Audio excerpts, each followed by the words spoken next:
Hey everyone, Aaron Albers here. Well, today I'm going to be talking about FAU Football Stadium on the grounds of my alma mater, Florida Atlantic University, and why it doesn't have a name yet, a corporate sponsor or official name yet. It's just called FAU Stadium. It's going to tie in a little history of Florida Atlantic University itself, which will be its own separate video down the line, and Florida Atlantic football, which again will be its own separate video. So I'm going to start at the beginning. Before Boca Raton became the city of retirees, golf courses, a mid-major university, and a growing metropolitan city, it was a small village with a train depot for lumber, fruit, fish, meat, all that things. It was basically a train stop in South Florida along Henry Flagler's Florida East Coast Railway, and it was serviced by such. But during the building booms of places like West Palm Beach, Jacksonville, and all that, it began itself to go through this building boom as the people from the Northeast, were looking for escape the cold winters that, North have, and they started to come down south because of the moderate climate during the winters. And Boca Raton went through its own building boom then. Fruit grows and all that were still there. Everybody built closer to the coast because everybody loves the beach. It got so populous and so popular with the rich and famous, a private resort, the Boca Raton Resort and Hotel, as it's known today, was built near the beach. So Boca Raton, during the early part of the 20th century, became the playground for the rich and famous. Fast forward to the 1940s. America's on the eve of entering World War II. Franklin Delano Roosevelt and the military leaders were like, we're going to get involved in this thing eventually. We need airfields. We need to protect our coastline. Where are we going to find them? So military leaders, what they do, they went around, and when they were down Florida, it's like, look, we got modern climates. We got the beach right there. A lot of these airports are close to the beach. Fly over the Bahamas and up the coastline, for fishing and other things. So they started pinpointing airfields. Palm Beach International, the grounds it's sitting on, was one of these. But a small dirt airfield in Orange Groves, owned by Japanese Americans whose families had immigrated here, who were running them, was also spotted. And the leaders, as it were, saw this big open expanse and said, this is perfect. This is the perfect area to build a very big airstrip, training school, and all that for our upcoming involvement in the war. So, the government being what the government does, they bought up the land, kicked off Japanese Americans, tore down all the orange groves and other fruit groves that there were, and glades, and basically start building this airfield. And soon after America's entry into World War II, I almost said World War I, but it's World War II, the airfield was completed in Boca Raton. It became known as Boca Raton Army Airfield. Originally, it only had a couple of runways, miles of taxiways, a few dozen buildings, and all that. It was going to be a training facility for radar, service members who operate the radar, coastal patrol flights, so there really wasn't going to be that big of a thing. Boca Raton kind of went through a building boom during this because they brought in people during the Depression. America wasn't out of the Depression yet when they started this. Rushed down to Florida to help build this airfield. But with America's entry into World War II, thousands of people, especially young men, rushed to join the services. So they were going to need someplace to live, and especially if they're in the Army Air Corps, Army Air Force, as it later became known, and they had to go someplace to train. Enter in Boca Raton Army Airfield.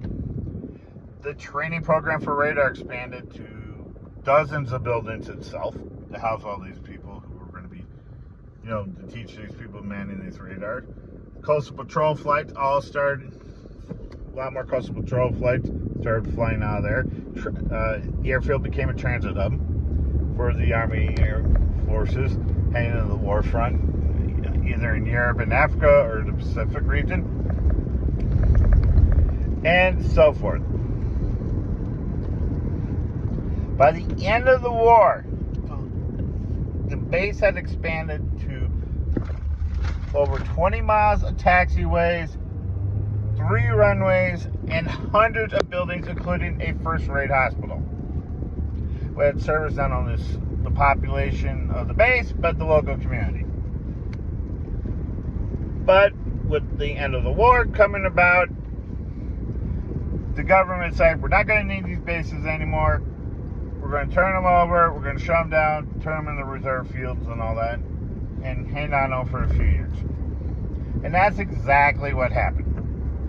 The United States government held on to Boca Raton Army Air Force Field, then became Boca Raton Air Force Reserve Field, and started using it for training flights for the Air Force Reservists.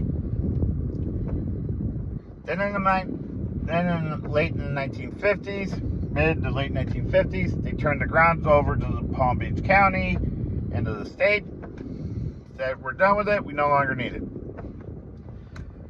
So the state, seeing this valuable ground, as well as the county, decided, okay, what we're going to do is this. We're going to take one of these runways and keep it as our own individual airport for Boca Raton, because Boca Raton, after World War II, expanded tremendously. It went through a building boom like everything else post-World War II. Then this other part of the old airfield, we're going to give this to the state, and we're going to build a college. Hence, Florida Atlantic University came in existence, opened up by President Lyndon Johnson. Then over the years, Florida Atlantic University expanded, from a few buildings on campus and a local community, basically not a community college, a local graduate college, to a mid-major university. It went through its growth. It's still growing today, but not as fast. Then, during the late 1990s and early 2000s, Howard Schnellenberger essentially retired from, college coaching for the most part. He was looking around, and he came to Florida Atlantic University. Like, they hired him to be kind of like the voice of the athletics department, trying for fun. Looked around and said, this is a fertile ground to start up a college football program. And he went to the president of the board of trustees and pitched the idea. They loved it. Said, all right, go out and start recruiting, from the student population, and we'll go fight for you at the state.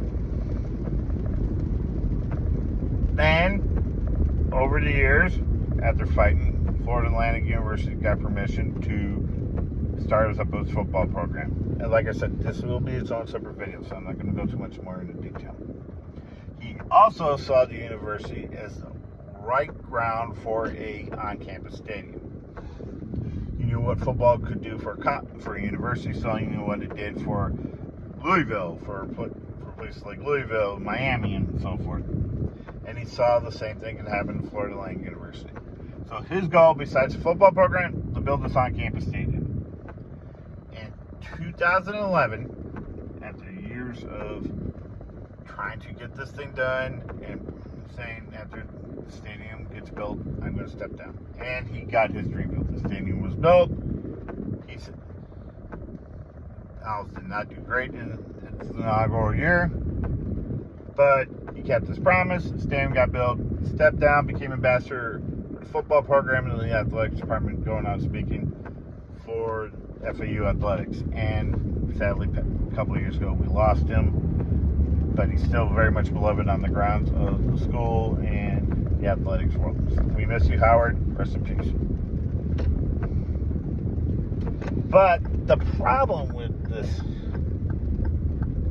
little venture that we had, not venture, the stadium was had, is that the whole point of building it was to get a corporate sponsor to help offset the cost of building it. And unfortunately, for about 6 weeks, FAU had a corporate sponsor started by an alumni company. It was basically supported by an alumni company that promised millions of dollars to naming rights for the program called the Geo Group, a private